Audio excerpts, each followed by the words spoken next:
Wanderer, The Ultimate Hippie Trail Journey. It's a great read. I have a ball reading it, and I think you will too. And we think it's going to make a very fine week by week series, if you will. TV, movies.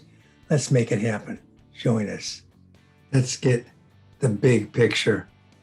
Mazar to Balkh, it's very close, about 30 miles. Here we see an overview from the Caspian Sea all the way over into China, Western China. You see these two cities. There's Kabul.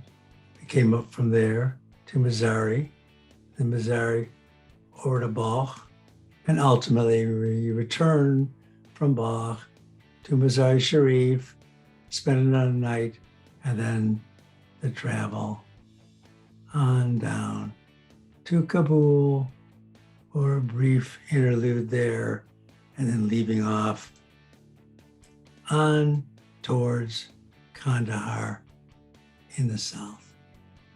Here's Herat, here's Kandahar. Ultimately, we'll go that way towards the west. For the time being, that's our adventure this week.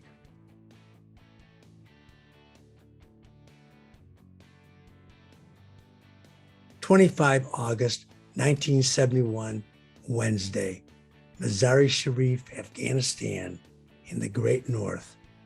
Great ice cream, handmade Afghani style, good melon, great hashish, everything is very good. The simple people here often ask visitors if they think things are good by a one-word query, hoop?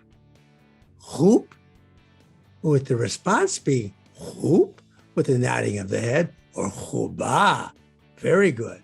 These simple linguistics and communications satisfy and bond us foreigners with the locals if done enthusiastically. I'm very happy here in this incredible area of the world. Beautiful people. I love just looking at them. So many kinds of people here. White, Oriental, Eastern Indian types, Arabic looks, etc.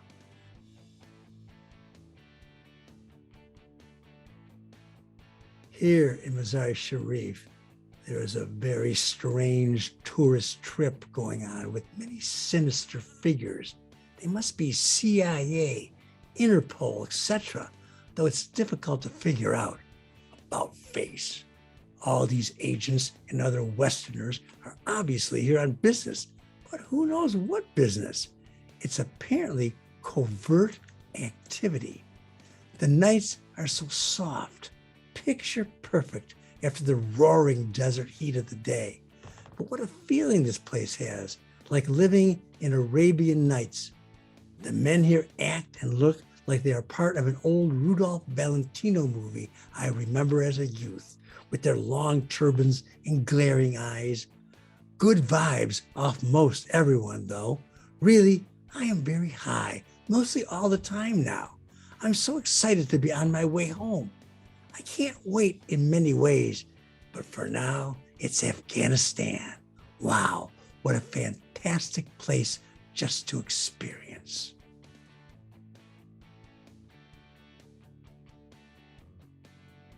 After a few days in Mazar Sharif and hearing about Balkh so much, I find my friend Nigel Buckle and we decide to make our way to Balkh together.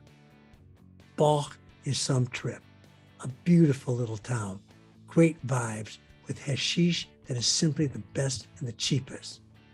I have a wild adventure of walking out to the desert ruins. Balkh is known as the mother of cities, as it is built and destroyed 33 times over history.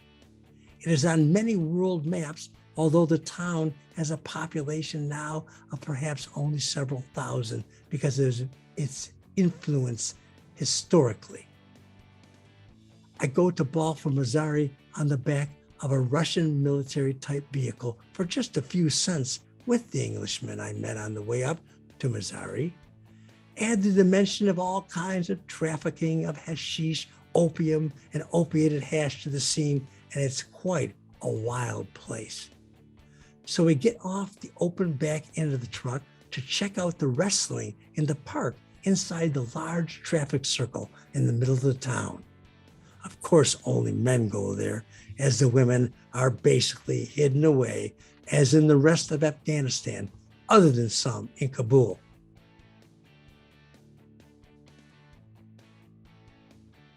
After hanging out with the wrestlers in the middle of the circle, Nigel and I go back to an outdoor tea house on the street, and a huge, beefy, Mongol-looking fellow gives us the hand signal, right forefinger at the palm of left hand, as if pressing the hashish.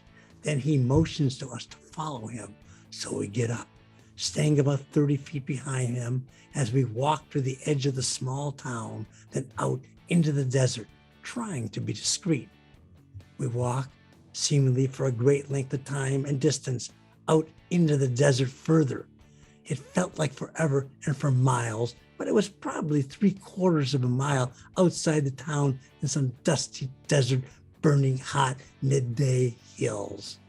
We start to fear for our lives, talking about just turning around, when we saw a compound made of dried mud in the distance with a white flag waving and its smoking chimney.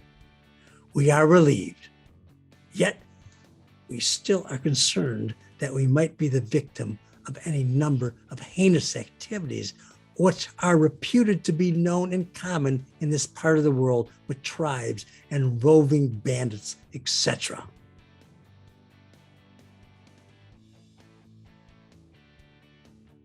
Despite our fears, we enter into one of the small buildings in the compound where we meet local people, and in the center is a huge hookah and a small fire.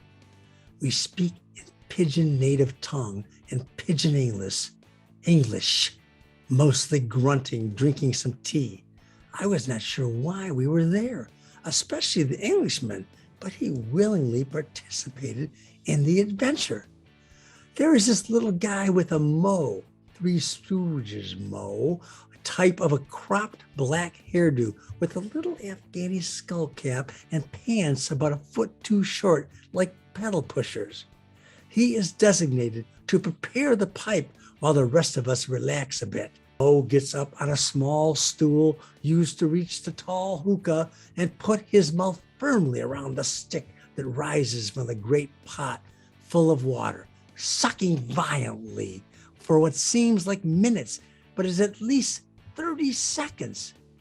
When the pipe preparer finally stops sucking and lets go, the flame flashes up into his face and his hair as he falls back against the wall on his butt, while the rest of us get ready to take our tokes of what we hope to be the best hashish in the world. Mo never takes another toke. He just sits in a stupor based on one great toke.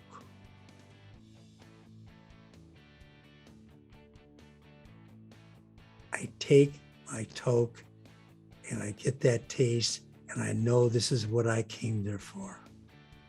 And I'm so excited, and I get that same feel because I had tried it out. Several people had brought it back from Balkh in the hotel that we were staying at. So anyway, I knew he had it. I was thrilled. The little Englishman gets up to take his toke, and he takes it, and he looks at me like, oh, this is no big deal. Then he sits down, and I look back at him a little later. He's in a stupor, just totally crazy, buzzed out, like he never had been in his little life, because he was not really experiencing this stuff. Anyway, after some haggling, I buy 250 grams, 1/4 kilo for 250 Afghanis, about $2.60. After a while, I am ready to go, since we need to return to Mazar Sharif before nightfall, where our packs remain in the hotel.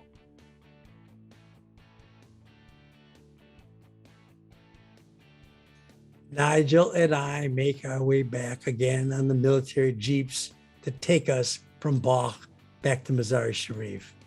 And when I get back to my hotel room, I start to roll hashish strips with a large Indian flute I am carrying and carefully put 5 to 8 grams alligators of dark green hashish into letters in my stash of mail I received, as well as cutting up from a patty of the greatest, cheapest hashish in the world, a half-inch portion from the center, which I carefully wrap in plastic and stuff it into the metal crimped Colgate toothpaste tube.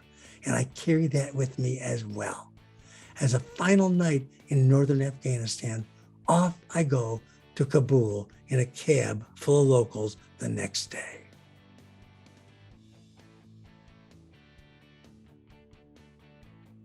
I am back in Kabul. I send letters out, but I forget to tell people where they should mail to me. I must be in Zurich, Switzerland in 1 month and 1 week to cash in the return airplane ticket I was forced to buy in Luxembourg for $118. That's a lot of money. That's my way home. I may go right home after that, but what's the rush? Kabul is a groove again, but soon I'll be very, very far from here.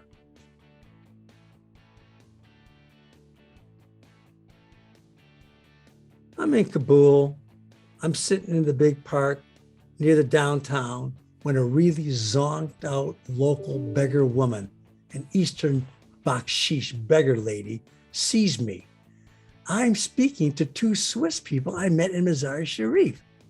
They saw her coming and just disappear on me as they can sense this crazy looking woman is trouble.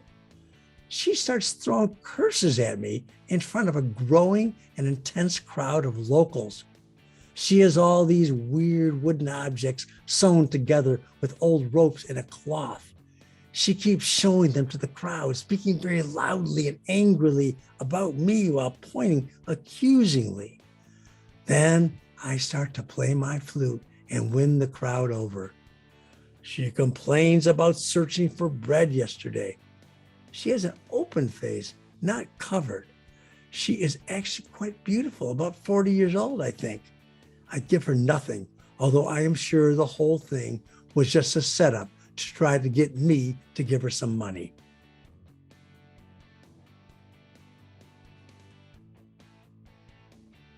I'm in Kabul.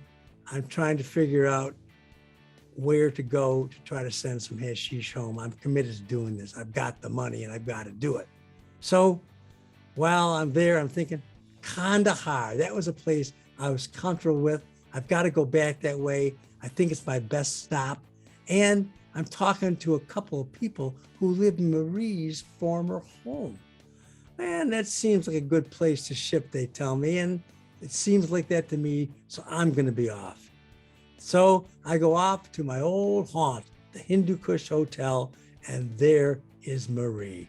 She's really nuts. Her buoyant energy is just overflowing. I go with her on a walk about the town. She is singing and flirting everywhere, with me at her side as her second banana. It's great fun for a while, but she's so crazy, I get tired. I am frustrated by her teasing.